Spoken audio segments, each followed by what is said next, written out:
Buenos días. Hola, ¿cómo están? Buenos días.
Muy bien, chicos. Bueno, vamos a empezar, ya que estamos ya con el tiempo, que ingresen sus compañeros, demás. Bueno, terminamos de ver lo que eran los deberes formales, ¿no? Relacionadas pues con la obligación tributaria. Muy bien. Entonces, ahora vamos a ver qué derechos y obligaciones tienen los contribuyentes en relación pues a las obligaciones tributarias y estos deberes formales, ¿no? Que, digamos, el Código Orgánico Tributario pues lo contempla y es, digamos, el camino, ¿no? Que tenemos sobre el derecho tributario. Bien, ya que conocimos qué es la obligación tributaria, ¿verdad? ¿Qué es esta obligación de pagar para colaborar, ¿verdad? Con los fines del Estado, ¿sí? Poder hacer cumplir los derechos de los ciudadanos, etcétera.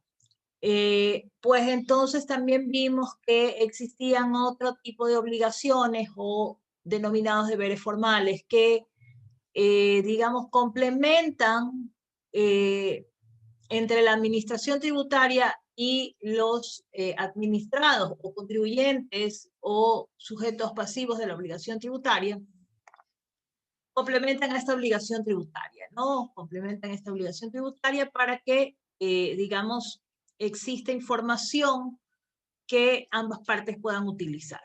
Muy bien, pero como les decía, de esta relación que hay entre la obligación tributaria, ¿verdad? Que es de la administración y los sujetos, yo les decía que era de 2 vías y que nosotros teníamos que saber o medir qué es lo que podía pasar, ¿verdad? En relación a esas 2 vías, ¿no? Entonces, fíjense ustedes que tenemos como derecho el derecho a dirigir quejas, peticiones individuales o colectivas, consultas, reclamos y recursos. Bien, entonces, en virtud de poder hacer o de dirigir, ¿verdad? Esto está en la Constitución, ¿no? Es un derecho general o una garantía constitucional, ¿verdad? De que los ciudadanos puedan realizar quejas, puedan realizar peticiones, puedan realizar consultas o reclamos o recursos que estén en la vía administrativa o en la vía judicial, ¿sí? Bien, entonces basándonos en esto, el Código Orgánico Tributario y el legislador en su momento, al estructurar, digamos, el Código Orgánico Tributario, pues estableció que estos derechos tenían que ser reconocidos también aquí y que tenían que ser viabilizados o estructurados porque, como decíamos, todo lo que compete al derecho tributario estará reservado para la ley. Es decir, que deberá estar en una norma. Entonces, tenía que estar en la norma estos procedimientos de quejas, peticiones, reclamos, consultas, recursos. Muy bien. Vamos a ver, o voy a explicar un poquito en términos generales, porque vamos a ver la queja, el recurso de queja lo vamos a ver como recurso de queja. El de peticiones no, porque es en el área constitucional, pero también lo voy a decir cómo se maneja en el área administrativa. Las consultas, los reclamos y los recursos. Bien. Bueno, el legislador pensó en que en esta relación contribuyente o sujeto activo, sujeto pasivo, podía existir alguna posibilidad de que la administración tributaria no sea eficiente. Ya hemos visto el principio de eficiencia y lo vimos que está dentro de los principios constitucionales, ¿verdad? En torno a la materia tributaria, ¿sí? Que podría afectar en esta relación mediante la obligación tributaria y sus deberes formales. Muy bien, entonces le da como derecho a poder quejarse a ese sujeto pasivo en el caso de que la administración tributaria fallase, ¿verdad? Y no atienda a estos derechos, ¿sí? Pueden haber retrasos en los procesos, pueden haber situaciones anormales, ¿no? Entonces le da una vía a ese contribuyente o a ese sujeto pasivo para que pueda quejarse y pueda, digamos, denunciar, ¿no? Las anormalidades que puedan pasar dentro de cualquier tipo de procedimiento o proceso, ¿sí? Que esté establecido pues para el tema de los impuestos, tasas o contribuciones especiales. Bien, eso en términos generales es la queja. Creería yo que se entiende, ¿no? No es algo difícil, y ya veremos cuáles son, digamos, sus requisitos para que puedan cumplirse, ¿no? Y puedan hacerse efectivos. Muy bien, pero ahorita en términos generales es un derecho y se basa en eso, ¿no? Por la falta de algún servidor público, en atención a los requerimientos, ¿no? Que se hagan. Bien, luego tenemos estas peticiones individuales o colectivas. Ustedes lo tienen que haber visto en el área constitucional, ¿verdad? Que son las acciones de protección, ¿sí? Y bueno, existe un fenómeno últimamente, y ustedes lo deben de conocer y lo vemos a diario, ¿sí? Lo vemos a diario, que se interponen muchas acciones de protección por todo, ¿sí? Bueno, si bien es cierto, todo nace de la Constitución, ¿sí? La mayoría de los derechos están ahí reconocidos, ¿no? Entonces, de alguna manera la Constitución siempre se roza, ¿no? O sea, se la puede llegar a topar. Y claro, ahí es donde empieza la confusión de si podemos o no podemos interponer una acción de protección, ¿sí? En la administración pública, y esto ya, fíjense ustedes, de derecho administrativo, ¿no? Vamos tocando todos los derechos, ¿no? Ya toqué constitucional, ahora toca los otros derechos. Bien, los derechos individuales y colectivos están dentro de nuestra Constitución, ¿verdad? Y también, como les decía, en el derecho administrativo ¿sí? El servidor público está obligado a conocer y a dar respuesta de cualquier tipo de petición que hagan los ciudadanos, ¿sí? Entonces, ustedes me dirán, ah, claro, entonces yo mañana hago una petición, ¿no? Y le digo, señor ministro de Agricultura, por decir, ¿no?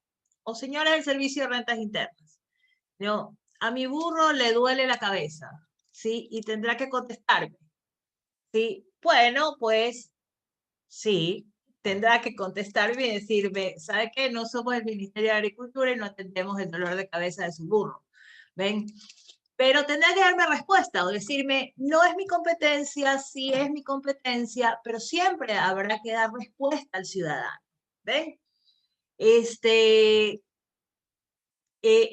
virtud de que la norma así lo establece, ¿no? Cualquier petición que se haga, con razón, sin razón, bien o mal planteada, debe de tener u obtener un resultado, una respuesta, ¿sí? A diferencia de lo que mencionaba sobre el tema de las acciones de protección, ¿verdad? En donde les decía, bueno, pues ese derecho de petición general que está en la Constitución y que puede ser viabilizado por acciones judiciales, ¿sí? O estar judicializado, ¿verdad? De manera individual o colectiva, pues entonces podrá también ser atendido por la administración tributaria, o sea, mejor dicho, podrá ser llamada a la administración tributaria para que responda o de pues algún tipo de solución, digámoslo así, en relación a esta materia, ¿no? Pero hay que tener claro que son dos momentos diferentes, ¿no? Yo puedo pedir cualquier cosa, como les dije, ¿verdad? Puedo pedir cualquier cosa. Sin embargo, la administración tributaria, en este caso, dirá, esto no es de mi competencia, esto sí es de mi competencia, ¿sí? Si es de su competencia, deberá evacuar todo lo necesario para que se plantee, digamos, una respuesta al ciudadano. O, por ejemplo, existen personas, ¿no?, que mandan cartas, ¿sí? Y bueno, sabemos perfectamente que las cartas, pues, son solo comunicaciones y pueden informarse y pueden decirse, ¿no? Pero fíjense ustedes que a mí me ha pasado, al menos desde experiencia, y por eso lo planteo de esta manera, en donde personas pues que pretenden plantear un reclamo mediante una comunicación cuando no tiene las formalidades del reclamo. Por eso es importante saber que este derecho a dirigir peticiones, quejas, consultas, reclamos o recursos tienen sus propios procedimientos y tengo que diferenciar cada uno de ellos cuando la ley me establece qué es lo que debo de presentar o cómo lo debo de presentar. ¿Sí? Entonces, para que el servidor o la administración tributaria, ¿verdad?, le diga, ¿es procedente o no es procedente? ¿Sí? Me pasó ahora último que recibimos una comunicación en un caso, ¿no? Bueno, yo lo cogí ya planteado el caso, entonces yo le digo a mi amigo abogado, ¿no? Le digo, pero ¿a quién se le ocurrió presentar un escrito como una comunicación? Porque te están dando respuesta como una carta, ¿sí? Y entonces los derechos se reclaman y se reclaman en el marco de la norma. Es decir, sabiendo cuál es la figura jurídica que nosotros podemos utilizar para que, digamos, produzcan los efectos jurídicos de estos derechos y obligaciones que se tienen. Entonces, en definitiva, cuando hablamos de peticiones individuales o colectivas, pues entonces tendremos que saber en qué marco estará establecido, ¿no? Y por eso dije, bueno, puede ser que a la administración o a cualquier administración tributaria o administrativa, ¿sí?, pueden llegar peticiones a través de comunicaciones que son cartas que nos indican hechos y situaciones, ¿sí? Yo recuerdo, y por eso les puse un poco este ejemplo yo puedo decir que a mi burro le duele la cabeza, ¿no? Fíjense que yo estuve en una institución pública y estábamos en una situación de emergencia. Y en esa situación de emergencia, bueno, muchas personas iban a reclamar los daños que se habían producido por un fenómeno de lluvias, ¿no? Que es lo más común. Entonces, a mí se había declarado emergencia y demás. Y efectivamente vino un señor que me decía, se me perdió mi gallina, ¿sí? Y ustedes se reirán y me van a decir, no ha de ser cierto. Es cierto, ¿sí?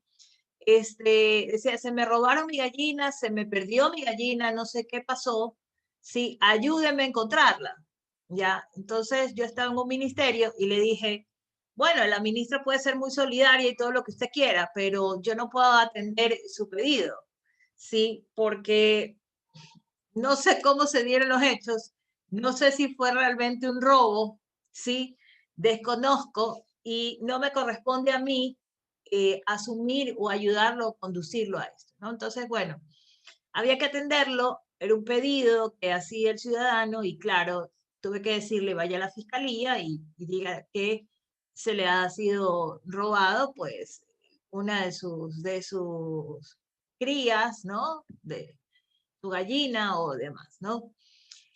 Pero para que ustedes vean que hay ciudadanos que no conocen, ¿no? Cómo hacerlo. Y por eso estamos aquí estudiando esto. Sí, por eso estamos estudiando esta parte en el derecho tributario, porque también existen personas que, como yo les decía, se meten en problemas porque le dicen, y de hecho también me pasó, ¿no? Yo soy notaria suplente y en algún momento llegó una persona y me dijo, yo tengo un hijo discapacitado y necesito sacarle una cuenta y me pide que yo tenga un poder. Y le dije, ¿cómo yo le voy a dar un poder de su hijo a su favor si su hijo es un discapacitado? Él no tiene voluntad tampoco frente a mí. ¿Ven? Y le dije, el banco no le puede pedir algo extraordinario, ¿sí? Pero bueno, en todo caso, digamos, ella fue y trató de solucionar el problema, ¿no? Pero fíjense, o sea, hay cosas que no sabemos que tienen ni pie ni cabeza y algo que aprendí en los años de experiencia que he podido tener, digamos, dentro de la administración pública, es que hay muchas situaciones jurídicas que las repetimos, ¿no? Y decimos las cosas se deshacen de la misma forma que se hacen y eso no es cierto, ¿sí? Y hay situaciones, y ahora en el doctorado también aprendí en filosofía, fíjense ustedes, que la lógica no resuelve todos los problemas, ¿sí? Mucho menos la lógica jurídica. ¿Sí? Entonces, a veces tendemos a decir o a repetir, es que esto es lógico, esto es lógico, esto es lógico, y a veces la lógica no alcanza para resolver los problemas. Entonces, es por eso que la norma debe de ser lo suficientemente clara, debe de ser lo suficientemente instructiva, ¿no? Y a veces decimos, ¿por qué no podemos ser más, digamos, un poco más, mejor dicho, menos reglamentarios en las normas, ¿sí? Y yo siempre digo que eso es digamos, un camino o un castigo para quienes no pueden entender derechos, digamos, con profundidad o que tengan que ser interpretados a profundidad o con mucha amplitud, ¿sí? Porque en el momento que son muy amplios, a veces no sabemos cómo aterrizarlos o cómo restringirlos al caso concreto. Y ese es un proceso, ¿verdad? Digamos, de argumentación y de análisis y de crítica que amerita mucha lectura y amerita mucho estudio para poder hacerlo. Entonces, por eso es que las normas se vuelven muy reglamentarias, ¿no? Bueno, en el caso de la tributación debe de ser así, porque estamos hablando de procesos que inclusive gozan del principio de simplicidad, ¿no? Es decir, que la norma me va a tener que decir paso a paso, ¿sí? ¿Qué es lo que debo hacer? Y también me va a tener que decir que en la menor cantidad de pasos para poder llegar a un resultado, digamos, ágil, eficiente, certero, justo, ¿no? Para que puedan evacuarse todo lo que le corresponde a la obligación tributaria, ¿no? Entonces, hacia allá es donde debemos de ir. Entonces, fíjense ustedes que en eso la queja es muy sencilla de atender, el proceso de consulta también es muy sencillo de atender, y las peticiones en materia administrativa, como les dije, es solo dar respuesta de si es viable o no. Porque si es un reclamo, pues entonces habrá que decirle, tiene que presentar un reclamo o tiene que presentar un recurso, ¿sí? O para que proceda, ¿no? O para que tenga, digamos, la eficiencia, eficacia y resultados efectivos de esas instituciones jurídicas, ¿no? Bien, en cuanto a la consulta, al igual que ustedes pueden ver en compararlo con el derecho administrativo, ¿quién absuelve las consultas administrativas? Pues la Procuraduría General del Estado, porque es el abogado del Estado, ¿sí? Entonces, se le pone a consideración al Procurador General del Estado, ¿sí? Inclusive materias tributarias, inclusive temas de materia tributaria. Sin embargo, la norma establece que esta consulta es exclusiva y reservada para la administración tributaria, porque es técnica, ¿sí? Y solo la administración tributaria es la que le corresponde por pertinencia atender estas consultas. Pero ¿qué es la consulta y para qué sirve y cuál es el beneficio de ella? Bueno, fíjense ustedes que yo considero que el legislador ha sido muy cauto al implementar esta figura de la consulta, ¿no? ¿Por qué? Porque en realidad el contribuyente que actúa de buena fe, bajo el principio de buena fe, yo les había dicho que el principio de buena fe está reconocido en nuestro Código Civil, ¿sí? La buena fe se presume, la mala fe se prueba. Y bajo el amparo de este principio de buena fe, ¿sí? Es que se plantea también esta figura de la consulta, ¿no? ¿Por qué? Porque el contribuyente no debe saberlo todo, ¿sí? El otro día estaba en una reunión de Contraloría y las personas que estaban involucradas se sentían afectadas, ¿no? Y realmente se sentían impotentes porque todo lo que explicaban, la Contraloría le decía, no procede, no procede.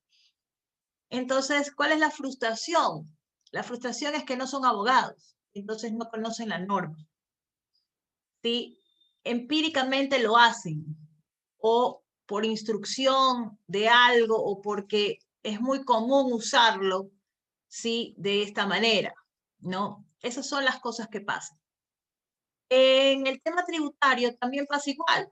A veces no se entiende la norma tributaria. Yo les había explicado y les había dicho, no es lo mismo comprar una lata de atún que atún en sachet o el atún en vivo y en directo. Bueno, no vivo porque ya si sale el agua se muere. Pero digamos, sin proceso, ¿no? Sin procesamiento. Bien, entonces, para eso nos sirve la consulta, para saber qué es lo que tenemos que hacer, ¿sí? Y por eso esta tiene el carácter de vinculante, ¿no? Es decir, que quien consulta le será vinculado, ¿no? Entonces, si yo le pregunto que soy abogada y que quiero saber si yo tengo que retener valores a mis clientes, la consulta que yo planteé, el Servicio de Rentas Internas me dirá, no, usted no es sujeto, usted no es agente de retención, ¿sí? Es un profesional y usted no retiene. Retienen quienes sean pues, personas jurídicas que a usted le dé o le preste sus servicios. Ok, perfecto. Pero entonces yo lo hago con el fin de no equivocarme, de saber que si es que tengo que sacar y cumplir con este deber formal de tener permisos o tener las facturas o tener los comprobantes de retención, etcétera, ¿no? Entonces, para no incumplir.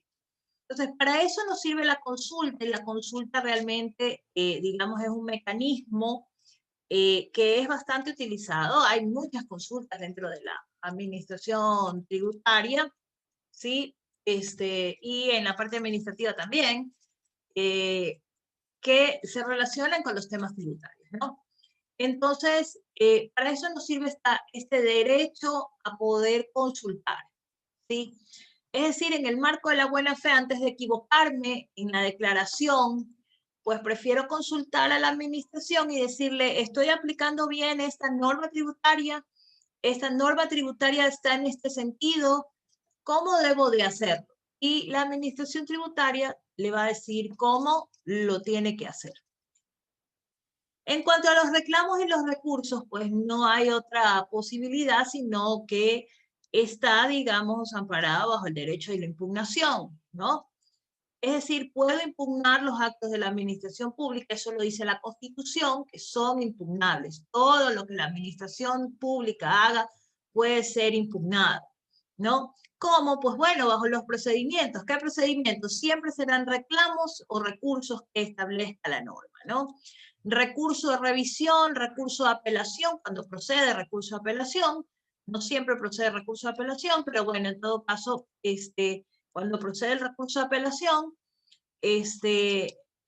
podrán, digamos, interponerse, ¿no? En los reclamos, pago en exceso, pago indebido o un reclamo de cualquier liquidación o determinación de la obligación tributaria que se le haya hecho o realizado al contribuyente. Entonces, esto en cuanto a los derechos a dirigir peticiones, quejas, consultas, reclamos y recursos. Las obligaciones de la administración tributaria, pues si es un derecho para el contribuyente, en la administración tributaria estará obligada a recibirlas, ¿no? A recibir las quejas, a recibir las peticiones, a recibir los reclamos, los recursos y las consultas. En el tiempo que determine la ley, bajo el procedimiento que determine la ley. Muy bien, aquí podemos evidenciar dos situaciones en particulares cuando hablamos de estos derechos que tienen los contribuyentes, ¿sí? Y es la aplicación o práctica del silencio administrativo y cuando procede, digamos, el tema de cualquier petición, ¿cuánto es el plazo?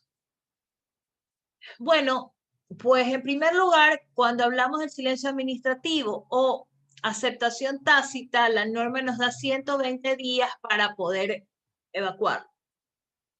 Y por el tema de la petición, ¿verdad? Tendrá 90 días para poder evacuar esta petición. Todos los actos o las actuaciones que tenga que resolver la administración tributaria deberán estar motivados. Asimismo, la motivación en las resoluciones administrativas y judiciales también están establecidas dentro de la Constitución, por lo tanto, no es que se debe dar respuesta, cualquier respuesta o no dar respuesta, por eso lo expliqué en el derecho de petición, ¿sí? Porque la administración está obligada a responder de manera motivada, ¿sí? Bien, en cuanto a la petición, ¿sí? Sí cabe lo que es el silencio administrativo. ¿Ok?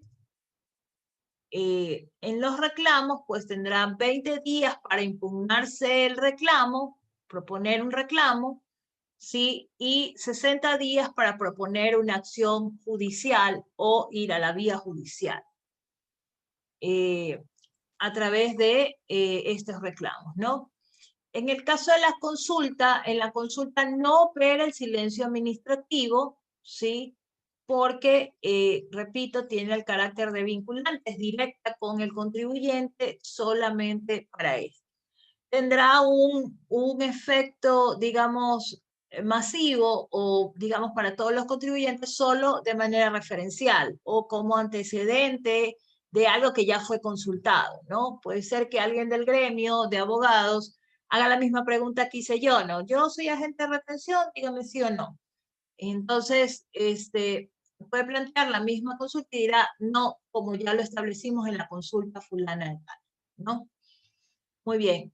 Y en el derecho de petición no existe un acto previo, ¿sí?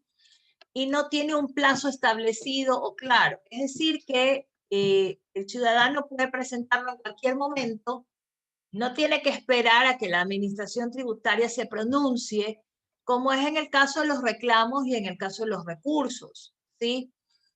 Ahí sí hay una resolución previa, ¿no? Pero en el caso del derecho de petición no lo hay y tampoco hay un plazo establecido. Esto también opera para el tema constitucional, ¿no? En cualquier momento, con la afectación de un derecho y, digamos, en el tiempo que la persona sienta que ha sido afectado su derecho. Bien, en todos los derechos que, digamos, están reconocidos, ¿verdad?, a cualquier ciudadano o contribuyente, ¿sí? Es el denominado derecho a la defensa, ¿no? El derecho a la defensa. Entonces, en efecto, en cualquier procedimiento administrativo, ¿verdad? Como por ejemplo, puede ser un acta borrador de la determinación de la obligación tributaria, resultados preliminares de esas auditorías, prórrogas, tiempos pues, prudenciales para disponer de algún documento o prueba, ¿verdad? Son parte de lo que se conoce como derecho a la defensa, ¿sí? Es decir, que este derecho a la defensa está inmerso en estos derechos a favor de los contribuyentes, ¿sí? Es decir, poderles dar todas las facilidades para que pueda ejercer ese derecho a la defensa dentro de estas peticiones, quejas, consultas, reclamos y recursos. ¿Ok? Bien. Y entonces, ¿qué deberes entonces tendrá que cumplir la administración tributaria? Bueno, en los actos determinativos deberá cumplir con la motivación, ¿no? Como ya les había explicado, no es que los actos de la administración tributaria pueden decir cualquier cosa, sino que tienen que estar encaminados a un problema y ese problema debe de tener, digamos, una sanción, una solución o una remediación o una condición tal que le permita al contribuyente saber qué es lo que debe hacer o qué es lo que debe corregir o qué es lo que debe pagar o qué es lo que debe consultar o qué es lo que debe de encaminar, ¿no? También en los documentos de respaldo, ¿no? Que se establezcan, ¿no? También tendrán que ser, digamos, considerados como documentos necesarios para los actos determinativos. Es decir, la administración tributaria no puede hablar si no tiene un documento que respalde, que evidencie y que diga de manera inequívoca que se ha equivocado en la declaración tributaria, que no ha cumplido con la norma o con un requisito de la norma, ¿sí? No solamente invocar la normativa, sino decir por qué, dónde está la documentación que soporte que dice que no ha cumplido con aquello.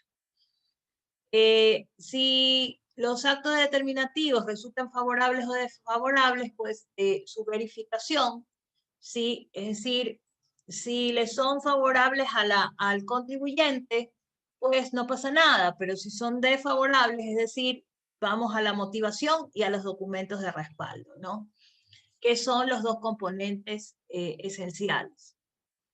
En las peticiones o reclamos, ¿verdad? Que pueden ser sobre pagos indebidos y pagos en exceso, ¿no? La administración tiene procedimientos bastante simplificados, eso se lo hace en línea, inclusive no necesita de, digamos, la firma de un abogado, y se lo puede hacer directamente el contribuyente, y de hecho hoy lo hacen en línea, y sin ningún problema, ¿no? Sin ningún problema, y los devuelven, ¿no? Tanto el pago indebido como pago en exceso. Bien, una de las obligaciones o deberes que tiene la administración tributaria son los actos de notificación de los actos resolutivos, ¿no? Entonces, deberás cumplir que sea expedida en un tiempo, ¿sí? Con formalidades, ¿sí? Y que se le haga la notificación o se le haga conocer, ¿verdad?, al sujeto pasivo y cualquier otro afectado dentro de la obligación tributaria. ¿Y por qué digo cualquier otro afectado? Porque hablamos de los terceros, ¿verdad? De las terceras personas que podían ser testigos, que podían contribuir con las investigaciones o auditorías o determinaciones que la administración tributaria realice.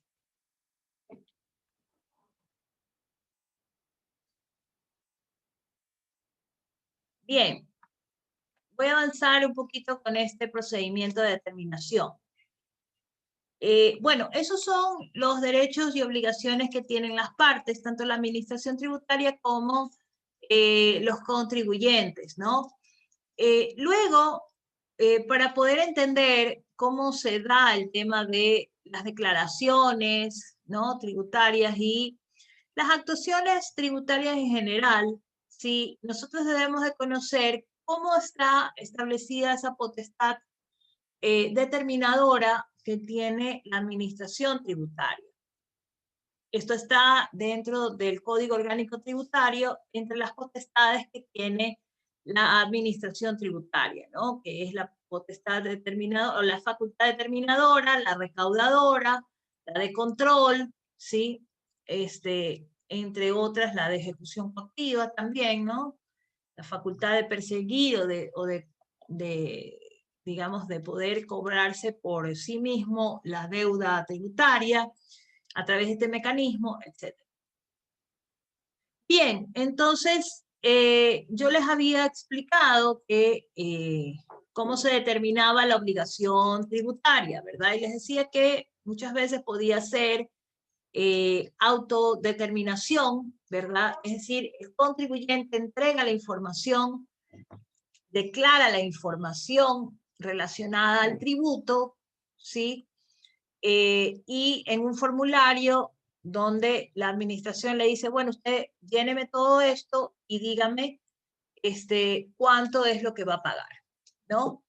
La administración la revisará bajo su potestad determinadora y de control, ¿sí? La va a revisar a fin de que verificar si está bien o está mal, ¿no? Porque se puede equivocar. Yo les dije, ¿basado en qué? Basado en unas normas de contabilidad que antes eran las NEC, las normas ecuatorianas de contabilidad, hoy son las NIF, ¿no?, que son las normas internacionales financieras. Que fíjense ustedes, eso pues se estandarizó a nivel internacional. Por eso es que yo les decía desde el inicio que nosotros podemos contar a futuro, está listo, está hecho, lo que pasa es que no se lo ha aplicado en todo el mundo, pero hay un código único de tributos, ¿no? A nivel mundial para que puedan haber cruces de información en tiempo real, ¿no? Solamente con mismas características y todo, ¿no? Para saber cómo se tributó en tal país, acá, ¿sí? Entonces, esa es, digamos, la necesidad de implementar un procedimiento de determinación de obligación tributaria, ¿no? Entonces, la determinación tributaria es el acto o conjunto de actos provenientes de los sujetos pasivos o emanados de la administración. También les dije, la administración tributaria puede ser la que liquide directamente el tributo, ¿verdad? ¿Cómo? Pues bueno, como el impuesto predial, ¿no? Es la administración, usted va a la página web del del municipio, ¿verdad? Y usted digita su código catastral, inmediatamente le va a decir cuánto es el valor de ese tributo y usted solo lo paga, ¿sí? Que usted puede ver o detectar que hay un exceso, un pago en exceso, o que no se le ha hecho un descuento, etcétera, pues bueno, eso puede ir a ser reclamado, ¿no? Muy bien. Y también puede existir la declaración presuntiva, ¿no? Es decir, que quien no haya entregado información, sin embargo, está obligado a cumplir obligaciones tributarias, la administración puede determinarle de manera presuntiva para que haga el pago de estas obligaciones. La existencia, pues, del hecho generador se comprobará a través de este acto de determinación, la base imponible y la cuantía del tributo, ¿verdad? Hecho generador, ¿verdad? Que es la causa del tributo, ¿no? Quien vende zapatos, ropa, profesionales, ingenieros, bueno, todo el comercio, todas las actividades, digamos, que estén grabadas, ¿no? Con impuestos. Con impuestos, tasas o contribuciones especiales. La base imponible, que es sobre lo que tengo que pagar, o sea, cómo voy a pagar, qué tengo que pagar.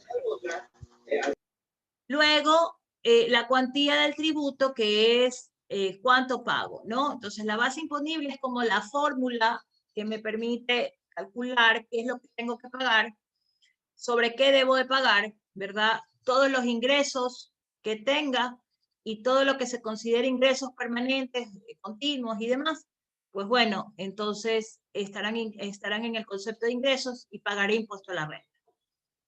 ¿Cuánto es la cuantía? Cuánto me toca pagar o cuánto tengo que liquidar, y aplico la fórmula que establece esa base imponible, ¿sí? La calculo y pago. Esa es la cuantía del tributo. Muy bien. Bueno, hemos completado el tiempo del día de hoy, ¿sí? Ya mañana seguiremos revisando la determinación tributaria, y avancemos con nuestro trabajo del día de hoy. Les puse un trabajo, ¿sí? Revísenlo por favor en su plataforma. Y bueno, nos vemos el día de mañana. Cuídense mucho, pórtense bien, vayan a clases y estaremos revisando el día de mañana sobre la determinación tributaria, que es uno de mis temas favoritos, al igual que la consulta, porque creo que son dos temas bastante importantes que se deben de saber manejar y dominar dentro de la tributación. Así que bueno, que tengan un lindo día, gracias por asistir, y a quienes no han podido asistir, por favor, si les pueden comunicar que vengan a clases. ¿Okay? Gracias, Cuídense doctora. mucho. Buenos días. Gracias. Hasta luego.